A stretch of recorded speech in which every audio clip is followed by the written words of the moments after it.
20 марта 2021 года в детской музыкальной школе имени Максима Дормидонтовича Михайлова города Канаш Чувашской республики прошел первый международный фестиваль-конкурс детского и юношеского творчества «Наследники великого баса» имени народного артиста СССР Михайлова. Первый международный фестиваль-конкурс детского и юношеского творчества «Наследники великого баса» посвящается Максиму Дормидонтовичу Михайлову, солисту Большого театра, заслуженному артисту РСФСР, народному артисту СССР, лауреату 2 сталинских премий. В Европе его назвали просто не по имени и фамилии, а русский бас. И всем было известно, о ком говорится.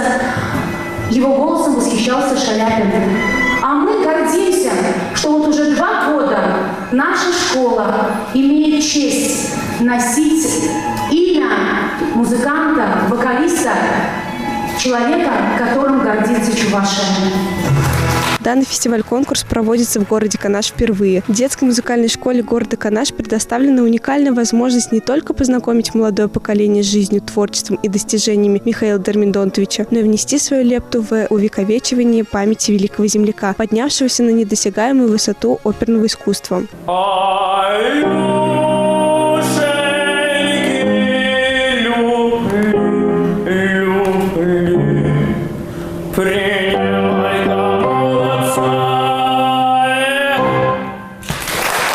Яркая личность Михайлова и его творческая биография являются достойным примером для каждого. Увлекаюсь музыкой, это мое жизненное хобби. А как ты вообще решил участвовать в этом конкурсе?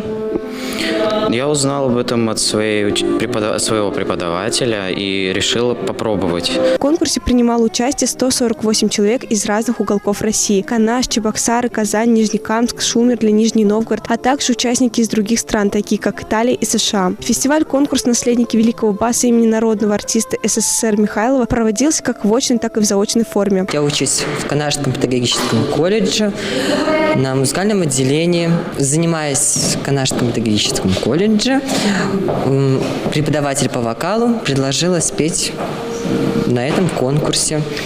А с какой песней ты сегодня выступал? «Не скушай меня без нужды» исполняет Глинка. В очной форме принимали участие мальчики и юноши разных возрастных категорий от 6 до 18 лет. Самыми молодыми участниками были Жулин Матвей, 6 лет, выступавший в номинации «Народное пение» с песней «Иван, значит, русский».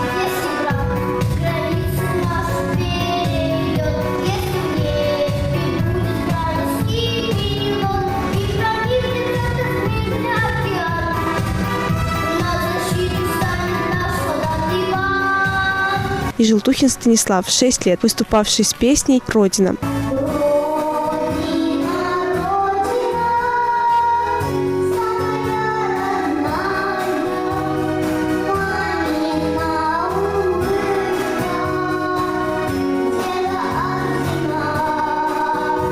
Конкурс включал в себя такие номинации, как вокал, хоровое пение, инструментальное творчество, а также дистанционный конкурс творческих работ. С приветственным словом к участникам и гостям фестиваля обратился глава администрации города Канаш Виталий Николаевич Михайлов. Он, в свою очередь, поблагодарил преподавателей Канашской музыкальной школы за данное мероприятие, а также пожелал удачи всем участникам конкурса. Мне очень всегда приятно находиться в стенах этого храма культуры. Нет ни одного города в мире, наверное, динамично развивающийся, если там все вместе, художество, музыка, производство, спорт, все вместе в одном симбиозе не живет. Поэтому огромное спасибо, во-первых, преподавателям нашей музыкальной школы. Действительно, для меня это сегодня родная семья. Почему? Потому что единственное место, где можно на 15 минут уйти в какую-то другую реальность. Дорогие друзья, спасибо вам всем огромное.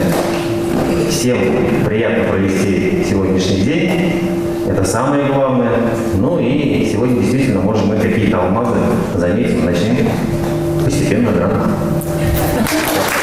Также на сцене Канашской музыкальной школы впервые выступил заслуженный артист Чувашии, солист Чувашского государственного театра, оперы и балета Михаил Федорович Макшанов. Он, в свою очередь, показал образец того, к чему надо стремиться, а также пожелал участникам не волноваться.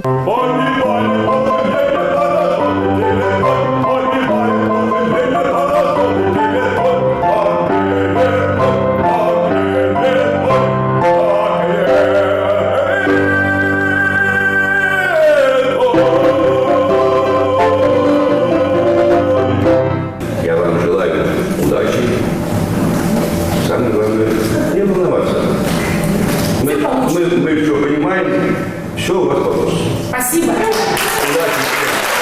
оценивал жюри, в которое вошли самые именитые люди Чувашии – Ефимова, Гараев, Макшанов. Тем не менее, конкурсанты были решительно настроены на победу. Каждый участник конкурса представлял членам жюри исполнение песни или же игры на музыкальном инструменте. В конце конкурса участники были награждены дипломами обладателя, лауреата первых, вторых, третьих степеней, дипломата первых, вторых, третьих степеней и участника. В богатствах культуры, накопленных человечеством, передается опыт, который необходимо освоить и приумножить. Мне с детства нравился этот прекраснейший инструмент, как звучит его тембр. И мне нравится музыка, произведенная этим инструментом. А давно ты играешь на нем? Уже 6 лет. Распространению культурных традиций народов родного края через изучение творческого наследия выдающихся деятелей отечественной культуры и есть миссия детской музыкальной школы города Канаш, которая позиционирует себя как образовательный, культурный и методический центр города. Мальчишки нашей музыкальной школы смогут выступить, посмотреть друг на друга, поделиться своим творчеством и